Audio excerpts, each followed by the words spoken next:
Hello दोस्तों, नमस्कार। स्वागत है आप सभी का आज के इस वीडियो में।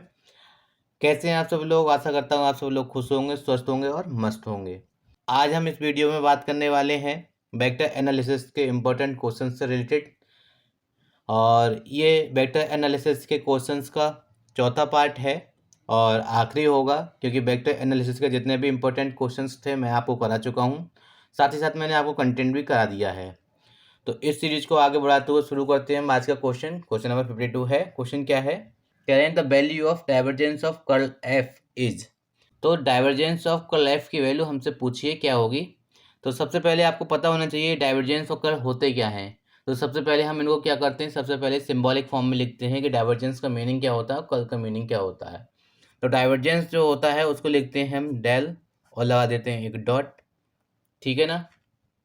अंदर क्या है? Curl F. कर्ल एफ क्या होता है? Del cross F. ठीक है। तो मैंने सबसे पहले इसको सिंबॉलिक फॉर्म में लिखा। क्या किया? डाइवर्जेंस की जगह डेल लगाया और डॉट लगाया, कर्ल की जगह भी डेल लगाया और क्रॉस लगा दिया। तो अब आप देख पा रहे होंगे del dot del cross F लिखा हुआ है।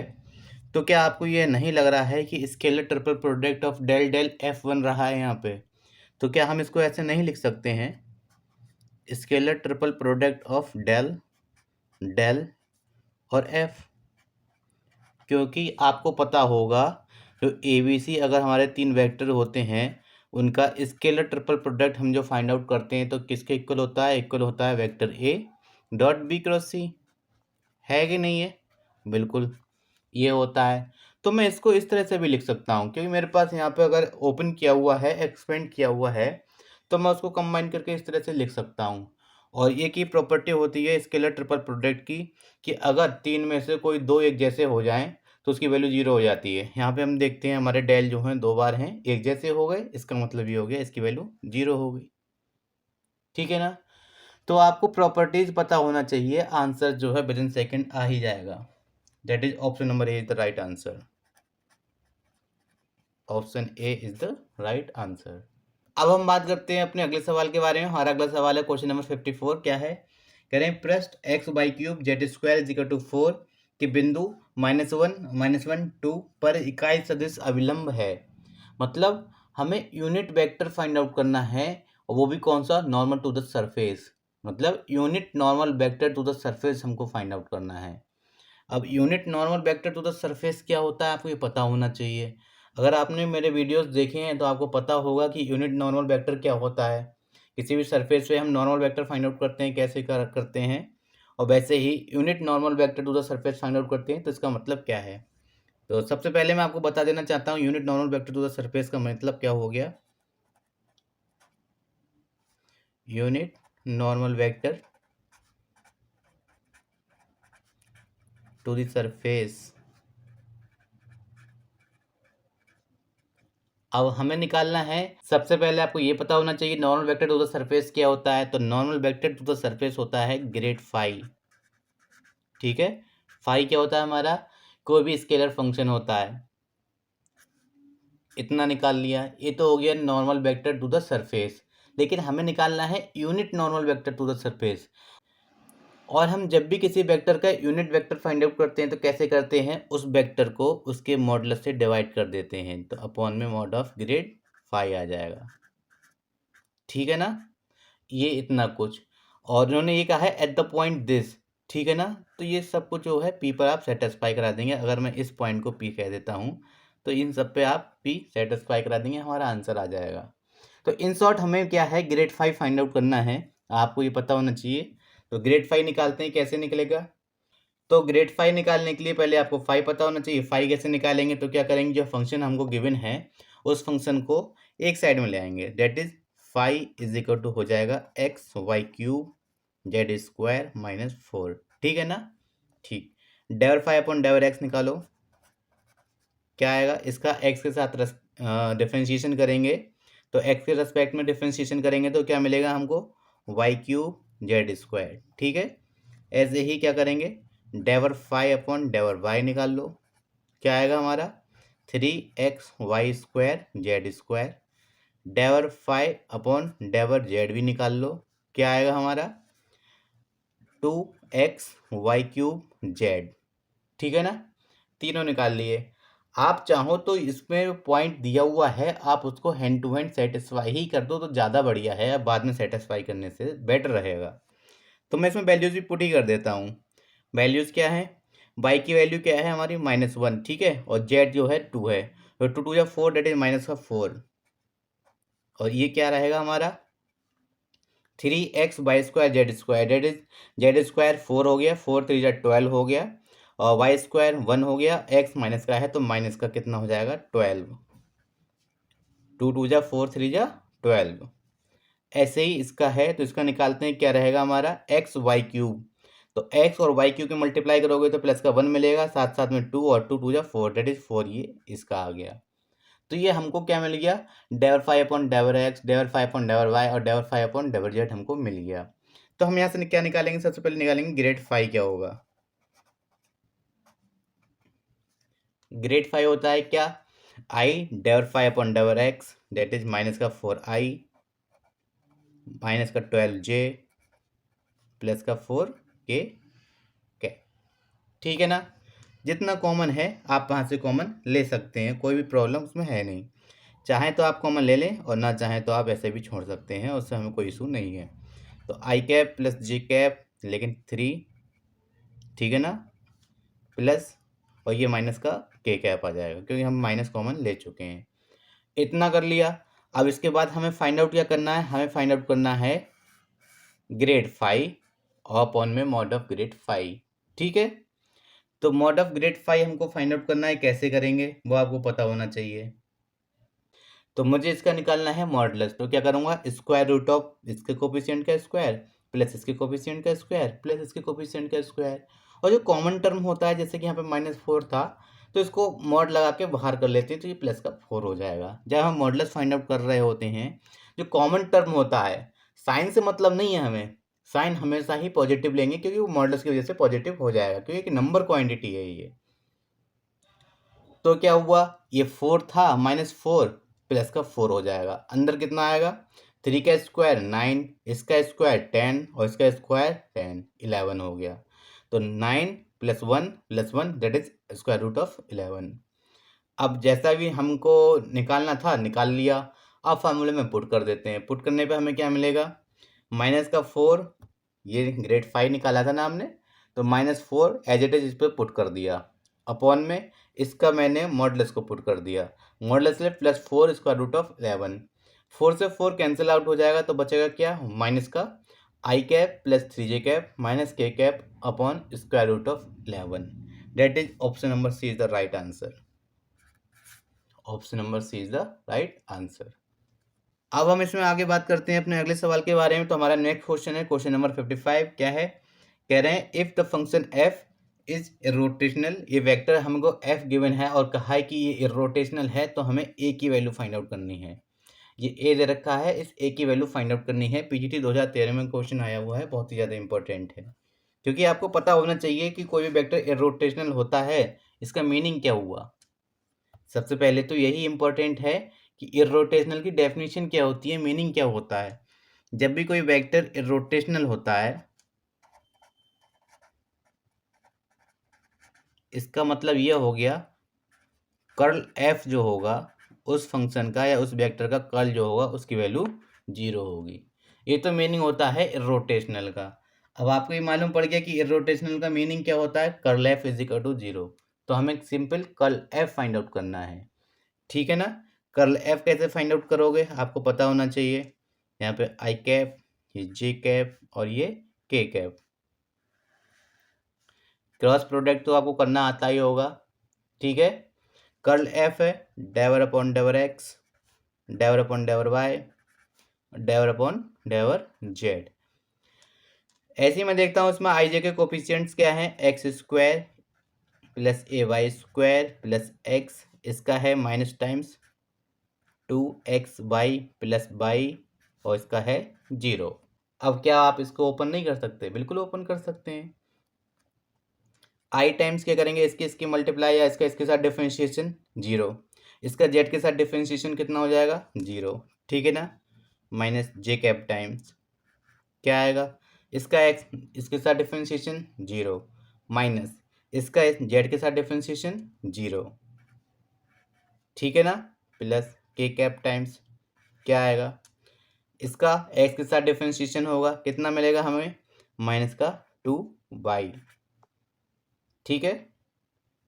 तो हमें यहाँ से मिला माइनस का 2y। ऐसे ही अब मैं क्या करूँगा, माइनस टाइम्स इसकी मल्टीप्लाई, मतलब ये हो गया इसका y के साथ डिफरेंशिएशन। तो इसका y के साथ डिफरेंशिएशन आप कर दीजिए, क्या आएगा, तो इसका y के साथ डिफरेंशिएशन आएगा माइनस का 2ay, और इक्वल में क्या चल रहा है, 0, ठीक है ना। तो अब मैं क्या करता हूँ यहाँ से, क्या मैं यहाँ से माइनस का 2y कॉमन नहीं ले सकता, माइनस 2y कॉमन लिया, अंदर क्या बचा मेरा, a+1 और के कैप इज इक्वल टू 0। अभी आप RHS में 0 देख रहे हैं, एक्चुअली ये 0 नहीं है, ये है 0 वेक्टर। इसका क्या मतलब हो गया, मतलब ये हो गया 0y cap plus 0j cap plus 0k cap, ठीक है ना। अब क्या मैं यहाँ से आई जे के कोफिशिएंट्स को कंपेयर नहीं कर सकता हूँ, जी बिल्कुल कर सकता हूँ। तो मैं के कैप के कोफिशिएंट को कंपेयर करूँगा, तो कितना मिलेगा, माइनस का 2y ब्रैकेट में a+1 is equal to 0। By 0 हो नहीं सकता, तो क्या 0 होगा, a+1 is equal to 0, that is a is equal to -1।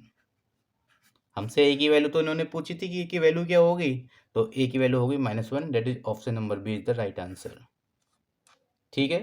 कुछ नहीं है क्वेश्चन में बस इतना है कि आपको डेफिनेशन पता होना चाहिए, मीनिंग पता होना चाहिए, जो वर्ड्स वो इस्तेमाल कर रहे हैं उन वर्ड्स का आपको मीनिंग पता है तो आप आराम से क्वेश्चंस को कर सकते हैं। अब हम इसमें आगे बात करते हैं अपने अगले सवाल के बारे में। हमारा नेक्स्ट क्वेश्चन है क्वेश्चन नंबर 56, क्या है, कह रहे हैं if C is the curve, ठीक है ना, एक कर्व गिवन है, कह रहे हैं if C is the curve x² + y² is equal to 1 and z is equal to y², ठीक है, then by the Stokes theorem the value of this is. हमें स्टोक थ्योरम का इस्तेमाल करना है और इस पर्टिकुलर चीज़ की वैल्यू फाइंड आउट करनी है, कब, जब कर्व हमको ये गिवन है x² + y² is equal to 1 and z is equal to y², हमको कर्व गिवन है, तो हमसे स्टोक थ्योरम का इस्तेमाल करते हुए इस चीज़ की वैल्यू उन्होंने पूछी है, ठीक है ना। तो इसमें इम्पोर्टेंट क्या है, सबसे पहले इसमें इम्पोर्टेंट ये है कि आपको स्टोक थ्योरम पता होना चाहिए कि स्टोक थ्योरम इस्तेमाल तो करनी है, तो स्टोक थ्योरम होती क्या है ये आपको पता होना चाहिए कि स्टोक थ्योरम क्या होती है। स्टोक थ्योरम क्या होती है, तो स्टोक थ्योरम ये कहता है कि आपका अगर डबल इंटीग्रेशन है, सरफेस इंटीग्रेशन जिसे हम कहते हैं, ठीक है ना, S curl F dot eta cap, ये यूनिट और normal vector to the surface होता है, इक्वल होगा किसके, integration C vector F dot D R. ये तो होता है स्टोक थ्योरम, ठीक। अब इसका मीनिंग क्या हुआ, आप तो सोच रहे होंगे इसमें इस टाइप का कुछ तो लिखा हुआ है नहीं, कैसे सॉल्व करेंगे इसे, तो है इसमें लिखा हुआ, हिडन है, बस आपको ये देखना है कैसे निकालना है इसमें से आपको क्वेश्चन। तो हमें जो वैल्यू फाइंड आउट करनी है, मतलब इसकी वैल्यू हमको फाइंड आउट करनी है, तो ये integration C F dot D R जैसा लिखा हुआ दिख रहा है ना आपको, ठीक है। तो इसका मतलब ये हो गया कि जो डी एक्स है ये F1 है मेरा, ये मेरा F2 है और ये F3 है, ठीक है ना। तो मैं यहाँ से वेक्टर को पहले लिख लेता हूँ, वेक्टर F की वैल्यू किसके इक्वल होगी वो लिखना इंपॉर्टेंट है। तो वेक्टर F किसके इक्वल होगा, F1 I cap that is y z I cap plus z x J cap plus x y K cap, ठीक है ना। ये मुझे फंक्शन मिल गया, मैंने आपको बताया फंक्शन इसमें हिडन था, बस आपको उसको फाइंड आउट करना था कि आप इसका फंक्शन फाइंड आउट करेंगे कैसे। इतना करने के बाद अगर आप इतना समझ जाते हैं तो आगे इसमें कोई भी दिक्कत आपको आनी है नहीं, क्योंकि हमें इस चीज़ की वैल्यू पूछी है, इन्होंने ये integration C F dot D R indirect दे रखा है और इसकी वैल्यू पूछनी है, डेट इज हमें कर्ल एफ फाइंड आउट करना है सबसे पहले, ठीक है। तो कर्ल एफ कैसे फाइंड आउट करोगे आप, कर्ल एफ कैसे फाइंड आउट करोगे, आपको पता है आई जे के मैं लिखूंगा नहीं क्योंकि इससे मेरा टाइम कंज्यूम होता है, डेवर अपॉन डेवर एक्स डेवर अपॉन डेवर वाई डेवर अपॉन डेवर Z, Y Z Z X Y, ठीक है ना। ये है मेरा कर्ल एफ, फाइंड आउट करता हूँ क्या आएगा, तो आई कैप टाइम्स इसका इसके साथ डिफ्रेंशिएशन हो जाएगा तो कितना मिलेगा मुझे, एक्स माइनस इसका जेड के साथ मिलेगा कितना, एक्स आई कैप माइनस जे कैप टाइम्स क्या मिलेगा, इसका एक्स के साथ करोगे तो कितना हो जाएगा, वाई माइनस, ठीक है ना, इसका जेड के साथ करोगे कितना हो जाएगा, वाई प्लस के कैप टाइम्स। ठीक है, आपको ये पता होना चाहिए कि आप मैं इस तरह से कर क्यों रहा हूँ, कर इसलिए रहा हूँ जिससे कि मेरा टाइम बचे और आपको भी इसकी प्रैक्टिस हो जाए टाइम बचाने की, कि टाइम बचता कैसे है। इसका वाई के साथ करोगे कितना हो जाएगा, जेड माइनस इसका एक्स के साथ करोगे कितना हो जाएगा, जेड, डेट इज कुल मिला के कल एफ जो है मेरा 0 आ गया। ठीक है ना, तो अब मैं अगर देखूँ integration C vector F dot D R की वैल्यू फाइंड आउट करता हूँ, किसके इक्वल होगी, कल एफ तो ऑलरेडी 0 है, तो इंटीग्रेशन उसका करें ना करें कोई फर्क नहीं पड़ेगा, 0 डेट इज इक्वल टू 0। अगर मैं कल एफ की वैल्यू इसमें पुट कर देता हूँ तो मुझे 0 मिलेगा कि नहीं मिलेगा, जी बिल्कुल मिलेगा। तो इसकी ओवरऑल जो है इसकी वैल्यू कितनी आ गई, 0, that is option number B is the right answer. Easy था ना। क्वेश्चंस आपको लेंथी मिलेंगे ही नहीं, क्वेश्चन एग्जाम में आपको बस ट्रिकी मिलेंगे। कोशिश ये करो कि आप क्वेश्चन को देख के डरो नहीं, उसको सॉल्व करने की कोशिश करो। कोई भी क्वेश्चन आपको एग्जामिनर ऐसा नहीं देता है कि आप बहुत ज़्यादा लेंथी करें उसे, क्योंकि वो भी जानता है मैथमेटिक्स का अगर कोई भी व्यक्ति एग्ज़ाम दे रहा है उसके पास इतना टाइम नहीं होता है कि वो सब कुछ सॉल्व करे। पीजीटी का एग्ज़ाम है, कॉन्सेप्ट बेस होता है, टीजीटी का थोड़ा लेंथी रहता है। पीजीटी में आपके कॉन्सेप्ट्स देखे जाते हैं और टीजीटी में आपकी स्पीड और साथ साथ आपकी मेमोरी देखी जाती है कि आपकी मेमोरी कितनी शार्प है। अगर आप चाहें तो यहाँ पर आई कैप जे कैप लिख सकते हैं, कन्फ्यूजन हो रहा हो अगर आपको। ठीक है ना, अब हम इसमें आगे बात करते हैं क्वेश्चन नंबर 57 की। ये क्वेश्चन बहुत ही ज़्यादा रिपीट किया हुआ है, अलग अलग एग्जाम्स में रिपीट होता रहता है और उत्तर प्रदेश में तो कुछ ज़्यादा ही रिपीट होता है। क्वेश्चन सॉल्व करोगे 1.5 मिनट से कम नहीं लगेगा। अगर आपको मेरे फार्मूले पता हैं, ट्रिक्स पता हैं, आपने मेरे वीडियोस देखे हैं, तो आप ये हद से हद 30 सेकंड से कर लेंगे, उससे ज़्यादा 1 सेकंड भी नहीं लगेगा। कैसे करेंगे, 2 फार्मूले इसमें इस्तेमाल होने हैं, आपको ये पता होना चाहिए फार्मूले क्या हैं। मैं आपको पहले बता देता हूँ कि डाइवर्जेंस ऑफ आर की पावर एन, वेक्टर आर की जो वैल्यू होती है किसके इक्वल होती है, इक्वल होती है n+3 आर की पावर एन। एक फार्मूला ये होता है और एक फार्मूला ये होता है डेल स्क्वायर आर की पावर एन है, इसकी वैल्यू किसके इक्वल होगी, n+1 आर की पावर n-2। ठीक है ना, अगर आपको ये 2 फार्मूला पता है, ये 2 रिजल्ट पता हैं, तो आप इन क्वेश्चंस को बहुत ही आसानी से कर सकते हैं, विद इन सेकेंड आपके आंसर्स आएंगे। कैसे आएंगे मैं आपको बताता हूँ। ये क्वेश्चन पीजीटी 2009 में आया हुआ है, इंपॉर्टेंट है, इसलिए आपको मैं ज़रूर बताना चाहूँगा। ये सबसे पहले क्या करेंगे, डेल स्क्वायर को ऐसे ही रहने दीजिए, इसको छूना ही नहीं है अभी, पहले अंदर का सॉल्व कर लेते हैं। तो ये क्या है, del dot vector R upon R square. थोड़ा सा अच्छे तरीके से लिख लेता हूँ मैं, क्या करेंगे इसे, डॉट आर की पावर -2 वेक्टर आर।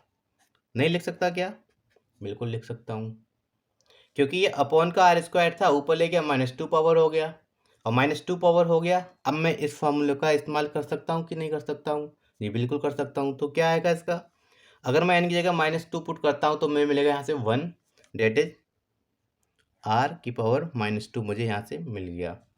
लेकिन किसकी वैल्यू मिली, ये वैल्यू मिली है मुझे सिर्फ इतने की अभी। ठीक है ना, तो बाहर क्या है मेरा, डेल स्क्वायर अभी भी बाहर ऑपरेट हो रहा है। ठीक है, अब डेल स्क्वायर बाहर ऑपरेट हो रहा है, अब दूसरे फॉर्मूले का इस्तेमाल करेंगे। डेल स्क्वायर आर की पावर एन की वैल्यू क्या होती है, n+1 आर की पावर n-2, और मेरा यहाँ पर n कितना है, अब मेरा n है यहाँ पर -2।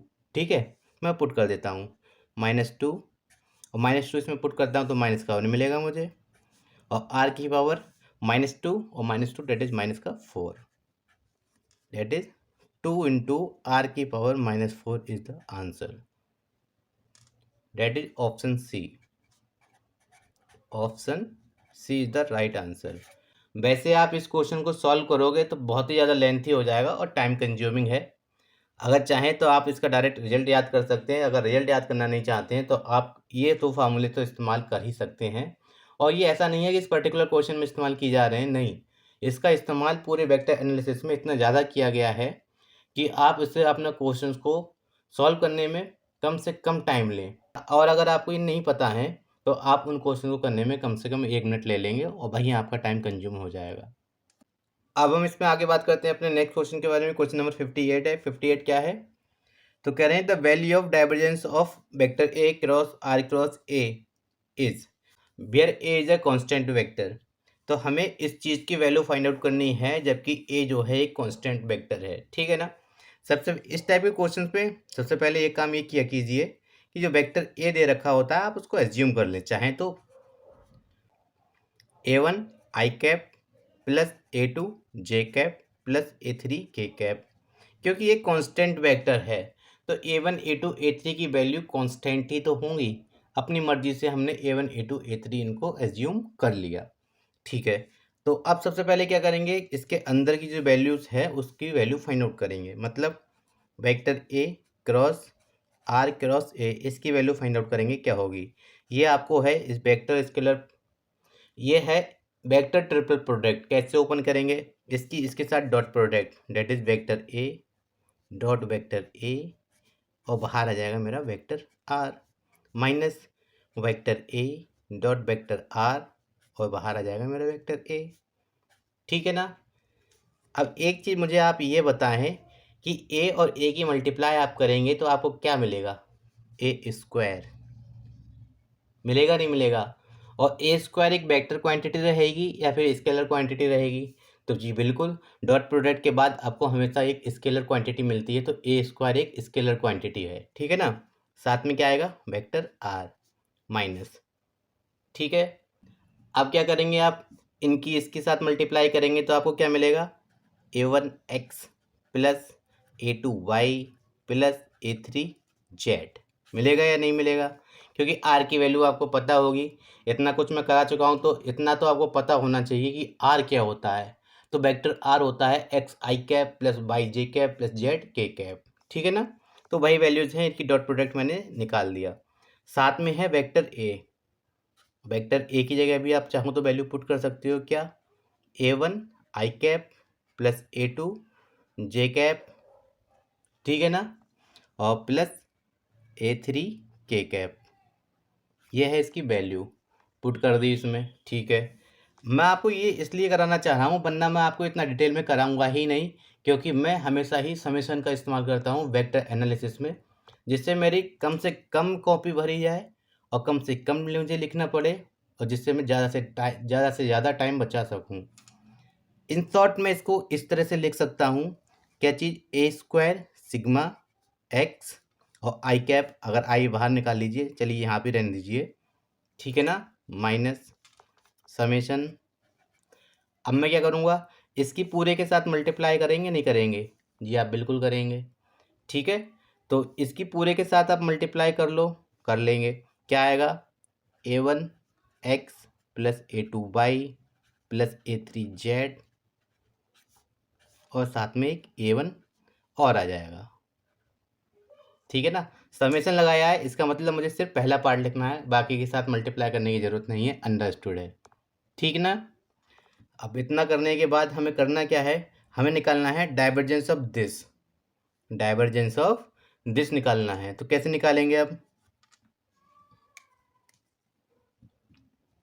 हमें निकालना है divergence of vector A cross R cross A, इसकी वैल्यू फाइंड आउट करनी है। ठीक है। इसका मतलब इसका एक बार डिफ्रेंशिएशन करना है, ए स्क्वायर, ठीक है ना, समेशन जैसा है वैसा ही रहेगा। अब क्या होगा, डेल निकालना है ना, डाइवर्जेंस दैट इज डेवर अपॉन डेवर एक्स, एक आई कैप साथ में रहेगा, डॉट एक्स आई कैप माइनस। ठीक है।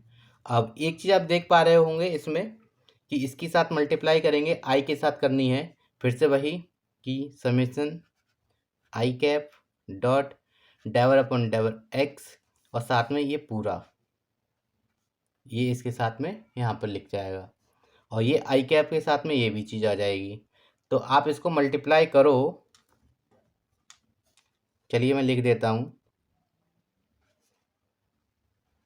A1 x plus A2 y plus A3 z into A1 आई कैप। ठीक है, ये इसको ओपन करने का और क्लोज करने का तरीका बहुत इंपॉर्टेंट है। समेशन को इस्तेमाल करना आपको आना चाहिए। अगर आप समेशन का इस्तेमाल करना नहीं जानते हैं तो बहुत ही ज़्यादा प्रॉब्लम होने वाली है। अब क्या करेंगे, आई के साथ में मल्टीप्लाई हो जाएगी, इसका साथ डिफरेंशिएशन हो जाएगा, तो क्या बचेगा, सिर्फ ए स्क्वायर समेशन 1 माइनस इसका एक्स के साथ डिफरेंशिएशन करेंगे और वाई जेड का रेस्पेक्ट में जो है 0 हो जाएगा, तो कितना बचेगा, A1 और आई आपस में मल्टीप्लाई होकर 1 हो जाएगा, तो A1 स्क्वायर, तो A1 स्क्वायर ये मिला मुझे समेशन के अंदर। ठीक है, अब एक समेशन के अंदर 1 है और एक समेशन के अंदर A1 स्क्वायर है। इसका मीनिंग ये हो गया कि 1 आपको 3 बार मिलेगा, that is 3A square minus इसमें क्या मिलेगा, A1 square plus A2 square plus A3 square. क्योंकि पहली बार करने पे जब एक्स के साथ कर रहे हैं तो हमें A1 स्क्वायर मिलेगा, जब वाई के साथ करेंगे तो A2 स्क्वायर मिलेगा, और जब जेड के साथ करेंगे तो हमें A3 स्क्वायर मिलेगा। ठीक है, और ये वैल्यू रही मेरी किसकी, 3A स्क्वायर माइनस ये हो गया A square, that is 2A square. Answer option number A is the right answer. हमारा अगला सवाल है क्वेश्चन नंबर 59। क्या है, करें curl of gradient of phi is. हमें curl of gradient of phi find out करना है कि इसकी वैल्यू क्या होगी। बहुत ही ज़्यादा इंपॉर्टेंट क्वेश्चन है, क्योंकि एक फॉर्म और दी है, वो क्या है, क्वेश्चन नंबर 60। तो कह रहे हैं क्या कि इसकी वैल्यू क्या होगी, ये हमें फाइंड आउट करनी है। ऊपर लैंग्वेज में लिख दिया और सिंबॉलिक फॉर्म में भी लिख दिया एक क्वेश्चन में। ऐसी नेक्स्ट क्वेश्चन रिपीट हो गया पीजीटी 2005 में। ये 2009 का क्वेश्चन है और ये 2005 का क्वेश्चन है, तो इन्होंने रिपीट कर दिया। कैसे किया कि उन्होंने क्या कहा कि कुछ भी नहीं कहा और ऐसे ही लिख दिया कि आप इसकी वैल्यू फाइंड आउट कीजिए। तो अगर आपने कर्ल डाइवर्जेंस ग्रेडियंट को सही से पढ़ा है तो आप कर लेंगे, क्योंकि आपको उसकी मीनिंग और सिंबॉलिक फॉर्म पता रहेंगी, अदरवाइज आप नहीं कर पाएंगे। तो क्वेश्चन क्या है, ये दोनों क्वेश्चन एक ही हैं, क्योंकि curl of gradient of phi का मीनिंग क्या हुआ, कर्ल का मतलब होता है डेल, ठीक है ना, क्रॉस, और ग्रेडियंट का मतलब होता है डेल फाई, क्योंकि फाई हमारा फंक्शन दे रखा है इन्होंने। ये है इन्होंने लैंग्वेज में लिखा हुआ। इसमें क्या कोई अंतर है, जी नहीं, बिल्कुल अंतर नहीं है। ठीक है ना, अब आप इसको इस तरह से लिखिए, या मैं इसको इस तरह से भी लिख सकता हूँ, del cross del phi, bracket change किया है मैंने, ठीक है ना। अब मैं ब्रैकेट अगर चेंज करता हूँ तो जैसे ही ब्रैकेट चेंज करता हूँ वैसे इसका आंसर 0 हो जाता है। कैसे हो जाएगा, अरे अगर दो वेक्टर्स हैं, vector A cross vector A, same vector होते हैं, मतलब थीटा की वैल्यू क्या हो गई, 0। और इसको ओपन करते हैं तो क्या आएगा हमारा, अगर ए और बी होते हैं तो A B sine theta eta cap आता है ना, तो साइन 0 की वैल्यू 0 हो जाएगी। डेट इज, अगर मेरे वेक्टर्स सेम हैं, सेम वेक्टर्स का क्रॉस प्रोडक्ट जो है वो हमेशा ही 0 होता है। सेम वेक्टर्स, उनका क्रॉस प्रोडक्ट, आंसर 0। कितना इजी क्वेश्चन है ये।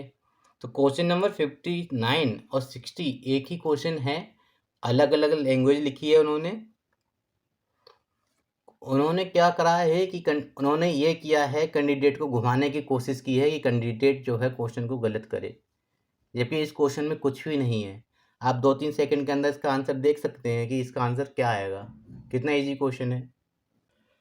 अब हम इसमें बात करते हैं अपने अगले सवाल के बारे में। अगला सवाल क्वेश्चन नंबर 61 क्या कहता है, तो कह रहे हैं find the divergence of F and the curl F when F is equal to grad of this.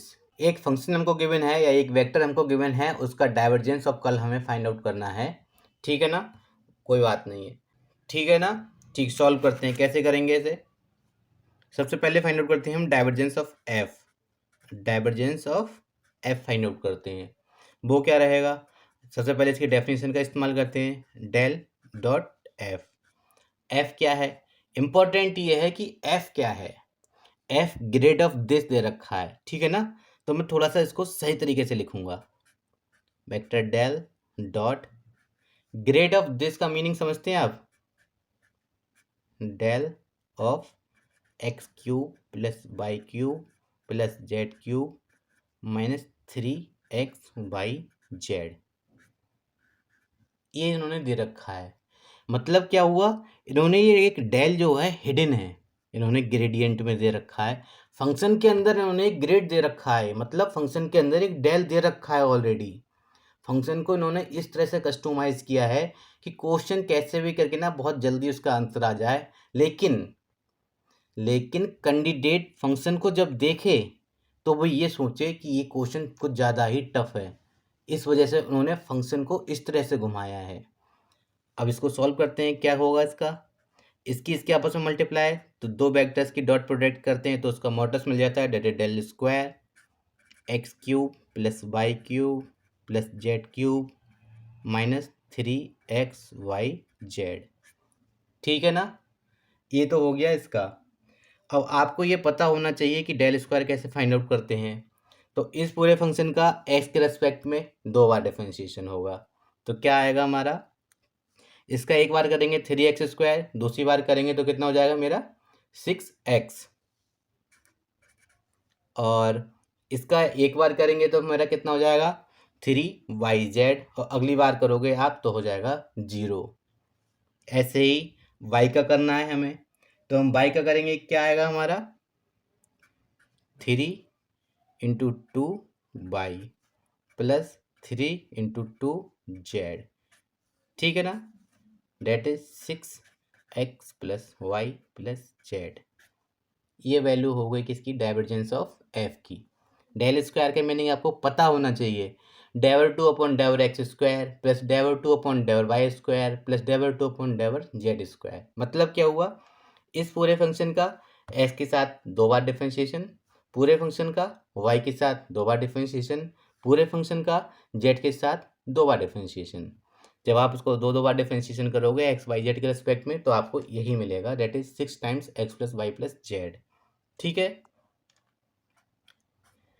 हमें डाइवर्जेंस निकालने में कोई भी प्रॉब्लम नहीं होती है, प्रॉब्लम होती है कर्ल फाइंड आउट करने में, क्योंकि कर्ल में आपको एक डिटरमिनेंट सॉल्व करना होता है। ठीक है, लेकिन यहाँ पर नहीं करना है, हमें फाइंड आउट करना है कर्ल एफ। सिंबॉलिक फॉर्म में लिखते हैं, सिंबॉलिक फॉर्म में लिखेंगे, कैसे लिखेंगे, कर्ल की वैल्यू लगाते हैं, क्या होगी डेल क्रॉस एफ की वैल्यू पुट कर देते हैं। एफ की वैल्यू है क्या, डेल ब्रैकेट में x cube plus y cube plus z cube minus 3xyz। आप इसको देखना किस तरह से करते हैं हम लोग सॉल्व, हमें क्रॉस प्रोडक्ट फाइंड आउट करने की ज़रूरत ही नहीं पड़ेगी। ब्रैकेट वापस से एक्सचेंज कर लेते हैं, डेल क्रॉस डेल, और इसके अंदर रहेगा x cube plus y cube plus z cube minus 3xyz। और दो वेक्टर्स का क्रॉस प्रोडक्ट अगर लेते हैं और वेक्टर्स सेम है, डेट इज उसकी वैल्यू 0। ठीक है ना, कुछ भी नहीं था इस क्वेश्चन में, सिर्फ और सिर्फ कैंडिडेट को डराया गया है, गुमराह किया गया है कि कैंडिडेट अटेम्प्ट ही ना करे अगर उसको लगे कि क्वेश्चन लेंथी है, जबकि ये क्वेश्चन कोई लेंथी है नहीं। ठीक है ना, that is option number A is the right answer. अब हम बात करते हैं इसमें अपने नेक्स्ट क्वेश्चन के बारे में। हमारा नेक्स्ट क्वेश्चन क्या है, तो नेक्स्ट क्वेश्चन है 62। कह रहे हैं if F is a vector point function then the value of gradient of divergence of F is. हमें इसकी वैल्यू फाइंड आउट करनी है कि इसकी वैल्यू क्या होगी। ठीक है ना, कोई बात नहीं है, फाइंड आउट करते हैं। Vector del divergence of F क्या होता है, डेल डॉट वेक्टर एफ। ठीक है ना, तो ये वैल्यू हो गई इसकी। यह एक स्टैंडर्ड रिजल्ट है जो आपको याद रखना है। इसकी वैल्यू किसकी इक्वल होगी, तो इसकी वैल्यू इक्वल होगी curl of curl F plus del square F. अगर आप इसको सॉल्व करते हैं तो काफ़ी टाइम कंज्यूम होगा। मैं आपको एडवाइस करूंगा कि आप जो है इस क्वेश्चन को एज ए स्टैंडर्ड रिजल्ट याद करें, क्योंकि ये क्वेश्चन जो हैं ऐसे ही पूछ लिए जाते हैं एज ए स्टैंडर्ड रिजल्ट। तो आप कोशिश कीजिए इन क्वेश्चंस को एज ए स्टैंडर्ड रिजल्ट ही याद करें।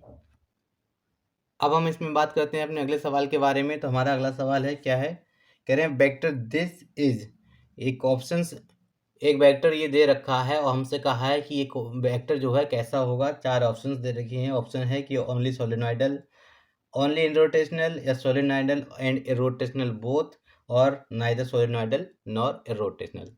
देखा जाए हमें ये प्रूव करना है कि ये रोटेशनल है या नहीं है, या सोलेनॉइडल है या नहीं है।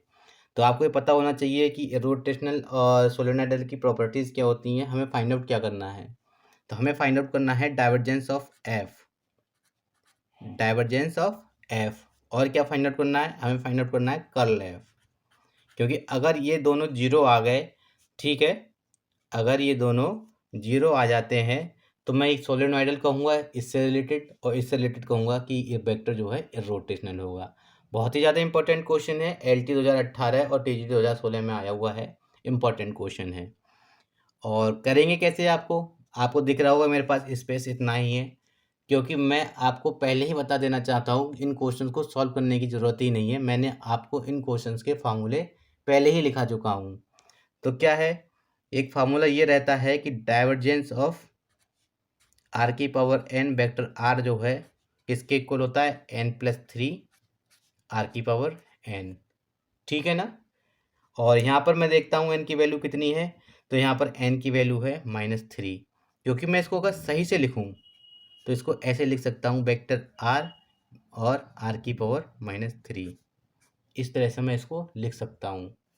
अगर इसको सॉल्व करते हैं, सही से लिख लेते हैं थोड़ा सा अच्छे तरीके से, तो वेक्टर r डॉट r की पावर -3 मैं इसको लिख सकता हूँ। और n की वैल्यू जैसे मुझे -3 मिलती है और n की वैल्यू मैं इसमें -3 पुट कर देता हूँ, that is divergence of this is 0, divergence of vector r upon r cube is 0। और अगर 0 हो जाता है इसका मतलब ये हो गया कि ये क्या हो गया, सोलेनोइडल, ठीक है ना। एक चीज़ तो प्रूव हो गई। अब बात करते हैं हम दूसरी चीज़ की। दूसरी चीज़ क्या है, कर्ल एफ, ठीक है। कर्ल का मतलब क्या होता है, कर्ल का मतलब होता है डेल क्रॉस, या फिर मैं लिख सकता हूँ कर्ल वेक्टर आर और आर की पावर -3, ठीक है ना। इसकी वैल्यू किसके इक्वल हो गई, ये आपको पता होना चाहिए। प्रॉपर्टी है, मैंने आपको कराया था कि अगर वेक्टर आर आ जाता है आर के साथ में, ये मॉडुलस को रिप्रेजेंट कर रहा है और ये वेक्टर को, तो अगर आर के मॉडुलस के साथ में अगर गलती से भी वेक्टर आर आ जाए, दैट इज कर्ल के अंदर अगर आपको ये वेक्टर आर दिखा हुआ मिल जाए, आंखें बंद करके आप उसका आंसर 0 मार देना, क्योंकि कर्ल के अंदर जब भी वेक्टर आर आता है इसका मतलब ये है कि उसकी वैल्यू क्या होगी, 0। तो कर्ल एफ भी 0 हो गया और डाइवर्जेंस ऑफ एफ भी 0 हो गया, तो इसका मतलब हो गया ये इरोटेशनल है कर्ल एफ के रिगार्डिंग, ठीक है ना। तो ये सोलेनोइडल भी है और इरोटेशनल भी है, that is option number C is the right answer, solenoidal and irrotational both. Question easy है, आपको प्रॉपर्टीज अगर पता नहीं है तो प्लीज़ मेरे वीडियो ज़रूर देखें, सारी प्रॉपर्टीज़ को मैंने अपनी वीडियोज़ में इंक्लूड कर रखा है, बहुत ही ज़्यादा इंपॉर्टेंट है, वह बहुत ही ज़्यादा हेल्पफुल भी हैं। अब हम इसमें आगे बात करते हैं अपने अगले सवाल के बारे में। क्वेश्चन नंबर 65 क्या है, तो उन्होंने हमसे कहा है कि if A is a differential vector point function, इतने मोटे मोटे वर्ड इस्तेमाल किए हैं, आपको डरने की ज़रूरत नहीं है, सिर्फ और सिर्फ एक वेक्टर दे रखा है, वो भी कॉन्स्टेंट वेक्टर है ये। तो कह रहे हैं if A is a differential vector point function then the value of divergence of curl A is, तो ये एक जनरल वेक्टर उन्होंने दे रखा है और हमसे कहा है divergence of curl of this find out करना है, ठीक है ना। ठीक, तो आप पहले से को सिंबॉलिक फॉर्म में लिखिए, डेल क्रॉस ए, ये फाइंड आउट करना है। और मैं आपको अभी अभी थोड़ी देर पहले ये इसमें करा चुका हूँ, इसको कैसे सॉल्व करेंगे, तो मैं इसको लिख सकता हूँ scalar triple product of del del और ए लिख सकता हूँ। और आपको पता है कि स्केलर ट्रिपल प्रोडक्ट में अगर दो वेक्टर्स सेम हो जाते हैं तो उसकी वैल्यू क्या होती है, 0, है नहीं, ठीक है। दैट इज ऑप्शन नंबर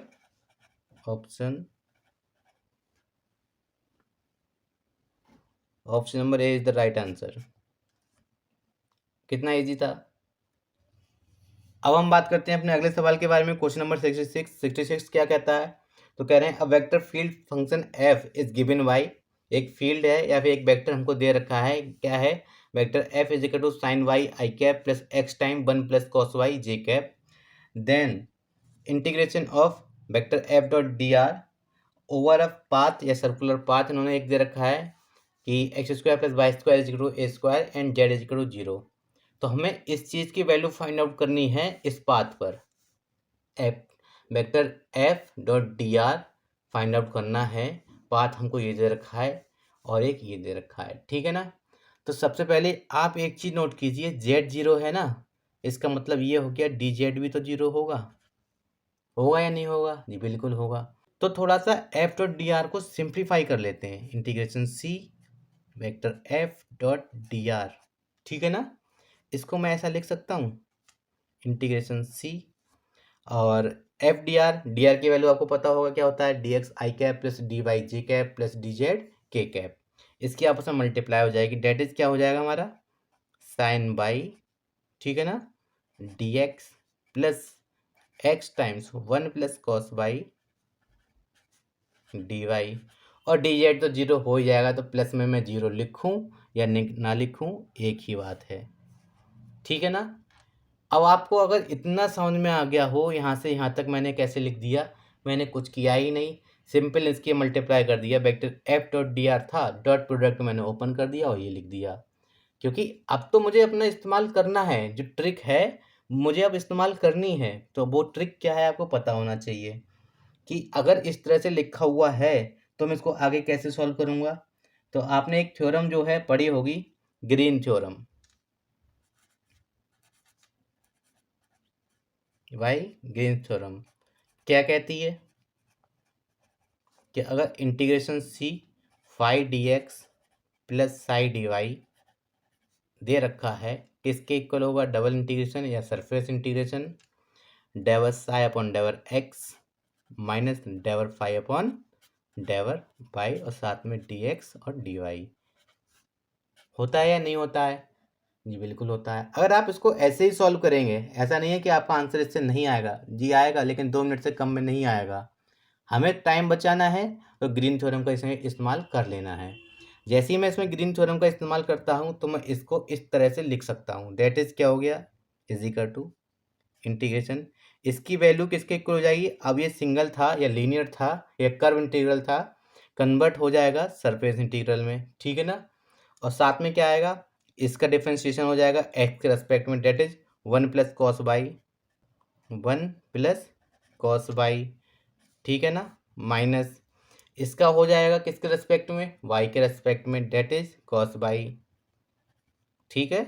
और बाहर आ जाएगा कितना मेरा, डी एक्स और डी वाई, ठीक है ना। अभी कुछ भी नहीं किया है मैंने, सिर्फ वैल्यूज पुट की हैं और इसमें ग्रीन थ्योरम इस्तेमाल की है। अब ये आप एक चीज़ देख पा रहे होंगे, कॉस वाई से कॉस वाई कैंसिल आउट हो जाएगा, फाइनली मुझे क्या मिलेगा, मिलेगा double integration D X D Y. अब आपको एक चीज़ ये पता होना चाहिए कि double integration D X D Y का मीनिंग क्या है। Double integration D X D Y का मीनिंग ये है कि आपको जो सर्कुलर पाथ दे रखा है या जो पाथ है उसका एरिया फाइंड आउट करना है। इसका मतलब क्या है, इतने टर्म्स का डरने की जरूरत नहीं है, इसका मतलब है सिंपल एरिया किसका, पाथ का। और हमारा पाथ क्या है, X square plus Y square is equal to A square. इसको देख के आपको ये नहीं लग रहा है कि ये एक सर्कल का इक्वेशन दे रखा है जिसकी रेडियस ए है? जी बिल्कुल है। और अगर सर्किल है, इसकी रेडियस ए है, तो सर्किल का एरिया क्या होता है ये नहीं पता होगा आपको क्या, ये पाई आर स्क्वायर होता है, that is pi A square.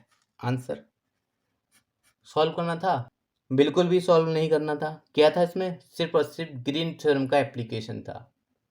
Green theorem आपको आती होगी तो आप इसको सॉल्व कर लेंगे। अब हम इसमें आगे बात करते हैं अपने अगले सवाल के बारे में। क्वेश्चन नंबर 67 क्या है, तो क्वेश्चन है, कह रहे हैं if C is the rectangle with the vertices 0 0 pi comma 0 pi comma pi by 2 और 0 कॉमा पाई बाई 2, ठीक है। एक हमको रेक्टेंगल गिवन है जिसके कोऑर्डिनेट्स या वर्टिसेस हमको ये दे रखे हैं, पोलर कोऑर्डिनेट्स गिवन है ये। एक चीज़ आप देखिए, एक्स जो है वो कहाँ से कहाँ तक वेरी कर रहा है, 0 से पाई, ठीक है ना, 0 और पाई दे रखा है। और बाई जो वेरी कर रहा है 0 से पाई बाई 2 वेरी कर रहा है। बस इतना इंपॉर्टेंट है इसमें, इतना आपको समझ लेना है पहले कि करना क्या है। और एक चीज़ और आप देख पा रहे होंगे, integration of this find out करना है। इसका मतलब है इन्होंने कुछ भी नहीं कहा है, बस इनडायरेक्ट ये कहा है कि आप इसमें ग्रीन थ्योरम इस्तेमाल कर लीजिए। ग्रीन थ्योरम का एप्लीकेशन है इसमें और कुछ भी नहीं है। अगर आपको फॉर्म पता है कि ग्रीन थ्योरम क्या होती है, क्या कहती है, तो आप इसको कर लेंगे। क्या कहती है, इसकी वैल्यू इक्वल होगी कि इसके डबल इंटीग्रेशन एस, इसका एक्स के रेस्पेक्ट में डिफरेंशिएशन डेट इज माइनस का ई की power minus X cos by, minus इसका वाई के रेस्पेक्ट में डिफरेंशिएशन क्या होगा हमारा, ई की power minus X cos by, और साथ में आएगा क्या, dx dy। ये यूज़ किया है मैंने ग्रीन थ्योरम का। आगे माइनस का 2 डबल इंटीग्रेशन, ठीक है ना, e की power minus X cos by D X D Y. अब इम्पोर्टेंट क्या है, इम्पोर्टेंट ये है कि x और y की वैल्यूज़ क्या हैं। तो मैंने आपको पहले ही बताया था, x वेरी कर रहा है कहाँ से कहाँ तक, 0 से पाई, और y वेरी कर रहा है 0 से π/2। ठीक है ना, ये x की है और ये y की है। अब आप चाहें तो किसी का भी पहले इंटीग्रेशन कर सकते हैं, मैं पहले y का करना चाहूँगा। तो -2 टाइम्स इंटीग्रेशन 0 टू पाई, ये x का है, और मैं अगर y का करता हूँ तो मुझे क्या मिलेगा, e की power minus X sine by, ठीक है ना, और साइन बाई की लिमिट इस्तेमाल हो जाएंगी 0 टू π/2, और बचेगा क्या, dx। क्योंकि मैं बाई के रेस्पेक्ट में इंटीग्रेशन कर चुका हूँ तो बाई तो ख़त्म हो गया। तो आगे सॉल्व करता हूँ, क्या बचेगा मेरा, -2 times integration 0 to pi e की पावर माइनस एक्स, अंदर क्या बचेगा, अब मैं इसमें π/2 पुट करता हूँ तो मुझे वैल्यू मिलेगी 1 इंटू 1 dx। मैं इसका भी इंटीग्रेशन कर ही लेता हूँ, तो क्या आएगा, एक माइनस माइनस प्लस हो जाएगा, 2 टाइम्स e की पावर x, वो भी माइनस का, और 0 टू पाई इसकी लिमिट्स आ जाएंगी। ठीक है, लिमिट्स अप्लाई कर लेता हूँ, क्या आएगा, 2 टाइम्स e की power minus pi minus e की पावर 0 डेट इज़ 1, क्योंकि किसी की पावर 0 हो उसकी वैल्यू क्या होगी, 1। तो हमारा आंसर आ गया 2 टाइम्स e की power minus pi minus 1, that is option number C the right answer. Question में क्या था, ग्रीन थ्योरम का सिंपल एप्लीकेशन। अगर आपको उसका स्टेटमेंट पता है, ग्रीन थ्योरम क्या कहती है, आप इसको इजीली सॉल्व कर सकते हैं। अब हम इसमें आगे बात करते हैं अपने अगले सवाल के बारे में। क्वेश्चन नंबर 68 क्या कहता है, तो क्वेश्चन नंबर 68 है, कह रहा है if a and b are two constant vector then the value of divergence of r cross a cross b is। हमें इसकी वैल्यू फाइंड आउट करनी है, जबकि a और b जो है कोई भी कांस्टेंट वेक्टर दे रखे हैं। जब भी कोई कांस्टेंट वेक्टर की बात कर रहे होते हैं तो हम इसको लिख लेते हैं a1 i cap plus a2 j cap plus a3 k cap. Same b का भी लिख लेते हैं, वेक्टर b किसके इक्वल है, b1 i cap plus b2 j cap plus b3 k cap. GIC में आया हुआ है, इंपॉर्टेंट क्वेश्चन है।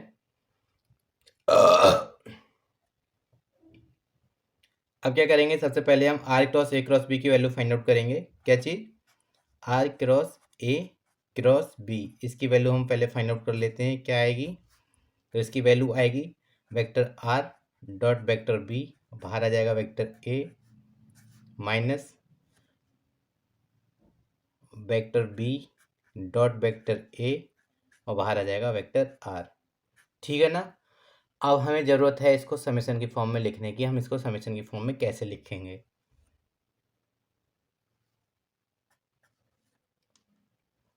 आप एक चीज़ यहाँ पर नोट कीजिए, इनकी इनकी आपस में आप मल्टीप्लाई करेंगे तो आपको क्या मिलेगा, तो b1x plus b2y plus b3 j cap.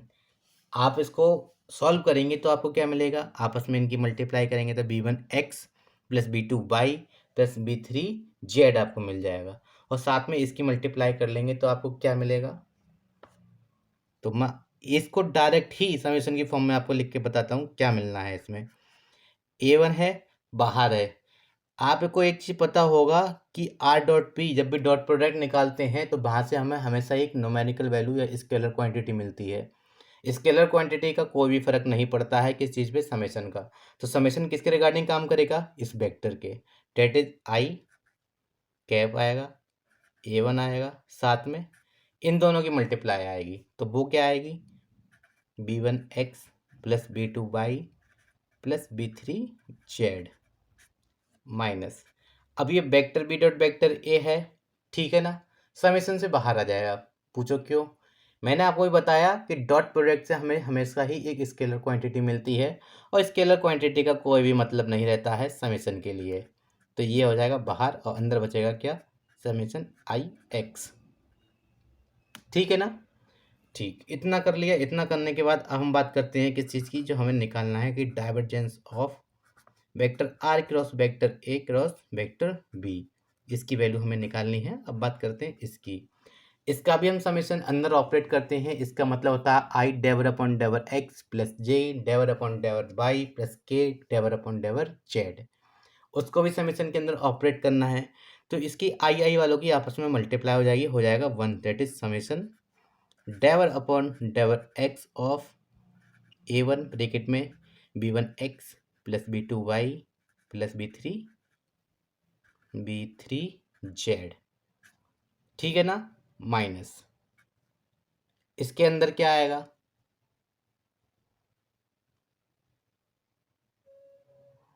Minus इसके अंदर क्या आएगा, vector A dot vector B बाहर रहेंगे, फिर समेशन आएगा डेवर अपॉन डेवर एक्स, आई के मल्टीप्लाई अंदर हो जाएगी 1, डेट इज x बचेगा सिर्फ, ठीक है ना।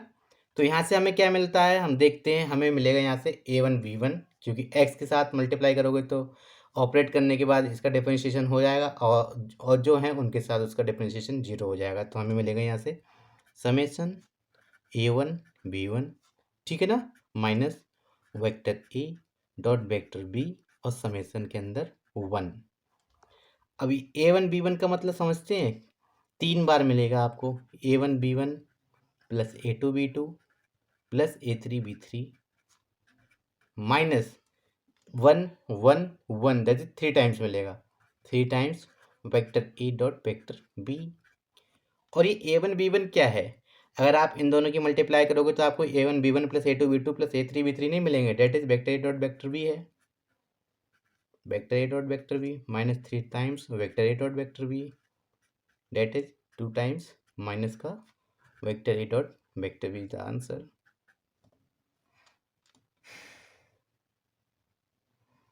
Option number C is the right answer. Questions में वेक्टर एनालिसिस आप कर रहे हैं तो आप इतनी प्रैक्टिस कीजिए कि आप समेशन के साथ उन क्वेश्चंस को सॉल्व कर सकें, क्योंकि अगर समेशन का इस्तेमाल करते हैं तो क्वेश्चन इजी और शॉर्ट फॉर्म में हो जाएंगे। अब हम इसमें आगे बात करते हैं अपने अगले सवाल के बारे में। तो हमारा अगला क्वेश्चन क्या है, करें द वेक्टर आर की power N vector R where R is equal to X I cap plus Y K cap plus Z K cap and R is equal to mod of vector are is a solenoidal if N is equal to, मतलब ये सब कुछ जो है ये दे रखा है हमको, एक वेक्टर ऐसा है जो कि सोलेनोइडल है, और तो हमसे कहा है कि एन की वैल्यू क्या होगी, किस केस में या फिर एन की वैल्यू क्या होगी जिसके लिए ये वेक्टर जो है सोलेनोइडल होगा। अब तक हमें ऐसा प्रूव करना था कि ये सोलेनोइडल होगा या नहीं होगा, लेकिन इस क्वेश्चन में उन्होंने ये कहा है कि ऑलरेडी सोलेनोइडल है, तो एन की वैल्यू आप बताइए कि एन की वैल्यू क्या होगी। ठीक है, सोलेनोइडल है इसका मतलब ये हो गया कि डाइवर्जेंस ऑफ एफ जो होता है उसकी वैल्यू क्या होगी, 0। यही तो होती है ना कंडीशन, जी बिल्कुल होती है। एफ हमारा क्या है, तो डाइवर्जेंस ऑफ आर की पावर एन वेक्टर आर की वैल्यू इन्होंने 0 दे रखी है, ठीक है ना। और आपको एक चीज़ पता होगी, मैंने पता नहीं 2-3 बार तो मैं यहाँ पे अभी आपको लिखा ही चुका हूँ, और लेक्चर के टाइम पे ही मैंने आपको बताया था कि डाइवर्जेंस ऑफ आर की पावर एन वेक्टर आर की वैल्यू जो है इक्वल होती है n+3 आर की पावर एन के। कई बार मैं आपको ये चीज़ बता चुका हूँ, ठीक है ना।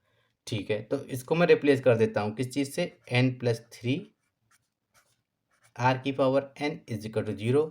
यहाँ से n+3 जो है इक्वल हो जाएगा 0 के, और n की वैल्यू इक्वल हो जाएगी किस चीज़ के, -3।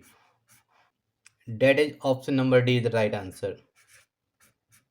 अब हम इसमें आगे बात करते हैं बहुत ही ज़्यादा इंपॉर्टेंट क्वेश्चन, जैसे 2015 में आया हुआ है, क्वेश्चन नंबर 70 क्या है, कहें the value of integral this is, ठीक है ना। हमें इस इंटीग्रल की वैल्यू फाइंड आउट करनी है, जबकि हमको जो कर्व गिवन है वो गिवन है x² + y² is equal to 1 and z is equal to 1। तो क्या है हमारा सवाल, द वैल्यू ऑफ क्या है हमारा सवाल, कह रहे हैं the value of the integral this where C is the curve x² + y² is equal to 1 and z is equal to 1 is equal to, ठीक है ना। ठीक, अब आपको इसके करने के दो तरीके हैं, एक तरीका मैं आपको बताता हूँ, दूसरा तरीका आप खुद ही खोजना क्या है। पहला तरीका यह है कि आप एक काम कीजिए, इस क्वेश्चन को ग्रीन थ्योरम की हेल्प से कीजिए। मैं आपको ये क्वेश्चन जो है ग्रीन थ्योरम का इस्तेमाल करके दिखाने वाला हूँ, कैसे करेंगे, ठीक है। तो ग्रीन थ्योरम क्या कहता है, एक चीज़ आप पहले यहाँ पर देखिए, z इज इक्वल टू 1 है गिवन, ठीक, डी जेड की वैल्यू क्या हो जाएगी, 0। है ना। ठीक है, इसमें मैं अप्लाई करता हूँ इंटीग्रेशन सी 5 ई की power x D x plus 2y dy, यही रहेगा ना, क्योंकि डी जेड तो जीरो हो जाएगा। और ग्रीन थ्योरम क्या कहता है, तो ग्रीन थ्योरम ये कहती है कि इंटीग्रेशन सी ई की power 5 d x plus psi d y है, तो वो किसके इक्वल होगा, डबल इंटीग्रेशन या सरफेस इंटीग्रेशन, इसका एक्स के रेस्पेक्ट में differentiation that is zero, minus इसका वाई के रेस्पेक्ट में डिफ्रेंशिएशन डेट इज जीरो, और साथ में डी एक्स डी वाई। ठीक है ना, तो आंसर क्या हो गया, जीरो। वाई ग्रीन थ्योरम, मैंने इसका आंसर जीरो आपको लाके दिखा दिया। कितना टाइम लगा, जितना टाइम आपको इस ग्रीन थ्योरम का स्टेटमेंट रिकॉल करने में टाइम लगा, बस उतना ही टाइम लगना है इसमें। एक तरीका तो ये है कि आप इसको ग्रीन थ्योरम का इस्तेमाल करके करें। दूसरा तरीका एक और है, तो वो क्या है, वो ये कहता है कि आप ये कुछ ना करें सिवाय इस चीज़ के कि आप इसमें स्टोक थ्योरम का इस्तेमाल कीजिए। ठीक है ना, स्टोक्स थ्योरम का इस्तेमाल कीजिए। स्टोक थ्योरम क्या कहता है, स्टोक थ्योरम ये कहती है कि integration C F dot D R है, तो उसकी वैल्यू किसके इक्वल होगी, इक्वल होगी किसके,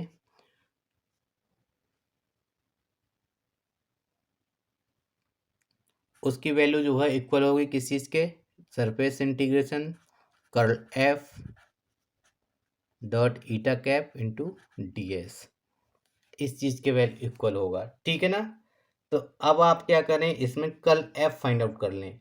एफ का मतलब समझ रहे हैं क्या है, एफ ये है F1 F2 और F3। ठीक है ना, कर्ल एफ फाइंड आउट करते हैं हम। आई जे के मैं लिखूंगा नहीं, आपको ये पता होना चाहिए, डेवर अपॉन डेवर एक्स डेवर अपॉन डेवर वाई डेवर अपॉन डेवर जेड ई की पावर एक्स 2y और -1।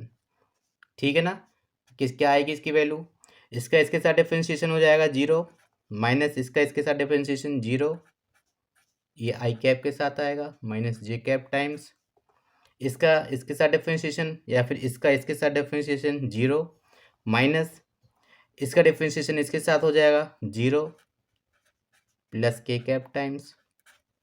ठीक है ना, तो 2y का x के साथ डिफरेंशिएशन जीरो, माइनस ई की पावर x का y के साथ डिफरेंशिएशन जीरो, कुल मिला के कर्ल एफ भी क्या मिला, जीरो।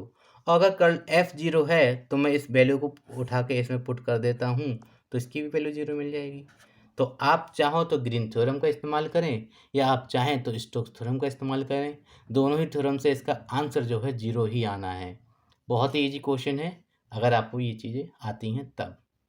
इस सीरीज में हम आगे बढ़ते हैं, तो हमारा अगला क्वेश्चन है क्वेश्चन नंबर 71। क्या कहता है, कह रहे हैं इफ डाइवर्जेंस ऑफ आर की power 5 vector are is equal to a times r की power 5 then a is equal to.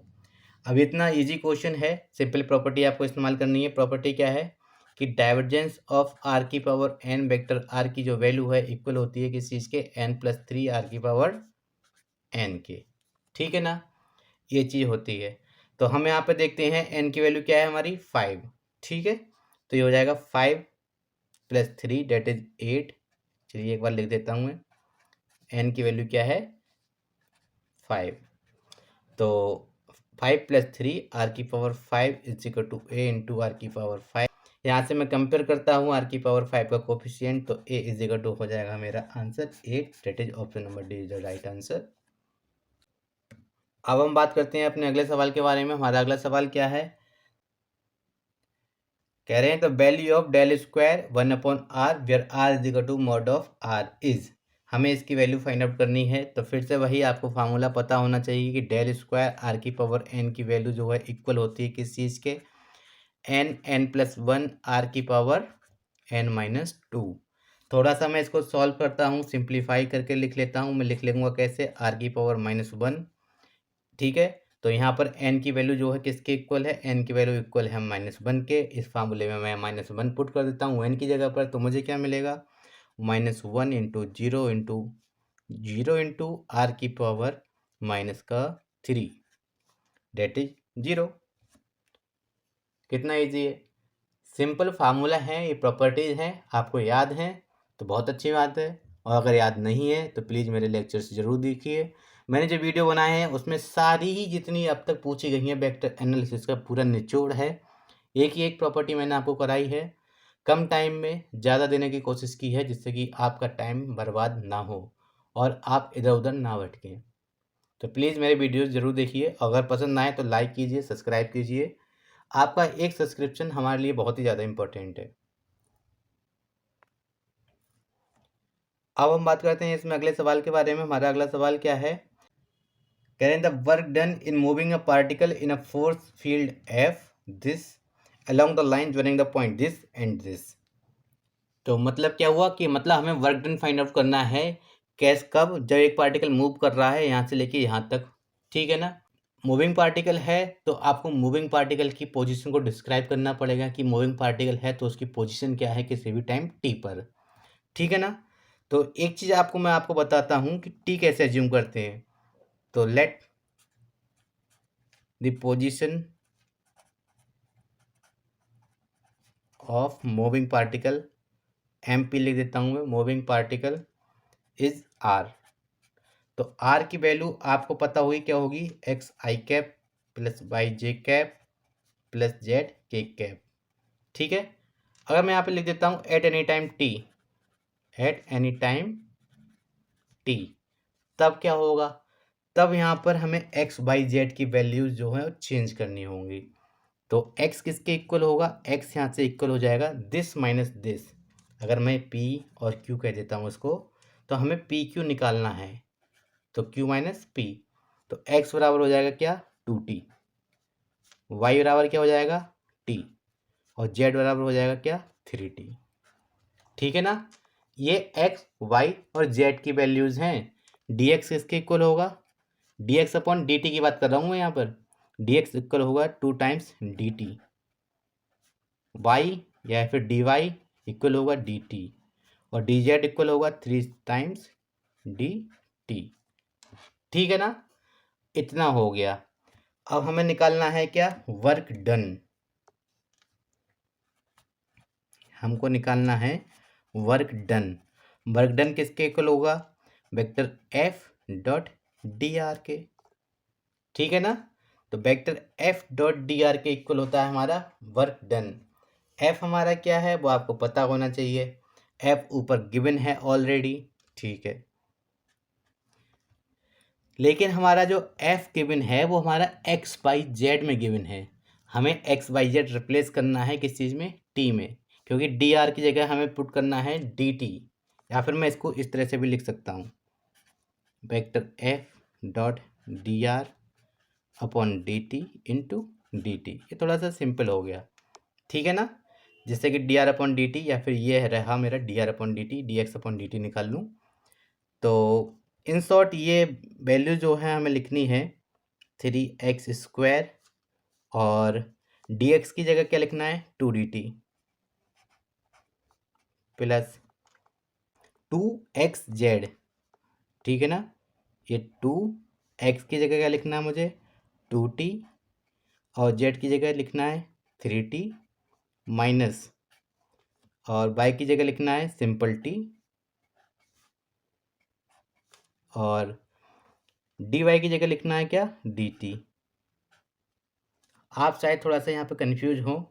मैंने क्या किया, पहली बार तो मैंने x² जैसा था वैसा ही लिख लिया और dx की जगह वैल्यू पुट कर दी 2dt। लेकिन मैं बार बार ये सब लिखूँ उससे टाइम कंज्यूम हो जाएगा, तो मैंने क्या किया, x y z भी रिप्लेस कर दिए हैंड टू हैंड ही। तो इसमें x y z की वैल्यूज़ भी मैंने पुट कर दी और साथ में जो dy था उसकी जगह भी वैल्यू पुट कर दी। प्लस z की वैल्यू क्या है? 3t। ठीक है ना? और डी जेड की वैल्यू क्या होगी? इक्वल होगी 3dt। इन शॉर्ट 3x² है ना, x² की जगह हो जाएगा 2 2 जा 4 और 4t², तो कितना हो गया? 3 2 जा 6, 6 और 4 से 24 t²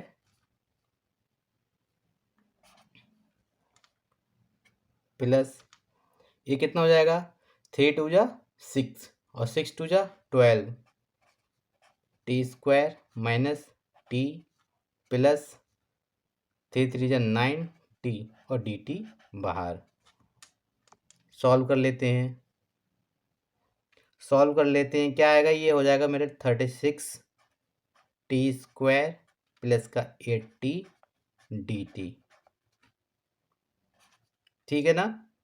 सॉल्व करते हैं और कैसे, 36/3 T cube plus 8/2 T square.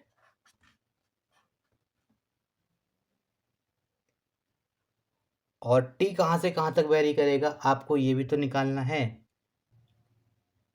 और जो हमारा टी है वो टी वेरी करेगा कहाँ से कहाँ तक, 0 to 1, 0 to 1, 0 to 1, 0 to 1। तो 3 1 जा 3 और 3 2 जा 6, 12 plus 4 that is 16। Option number A is the right answer. आज की वीडियो में बस इतना ही। दोबारा मिलेंगे एक नए वीडियो के साथ में और एक नए टॉपिक के साथ में।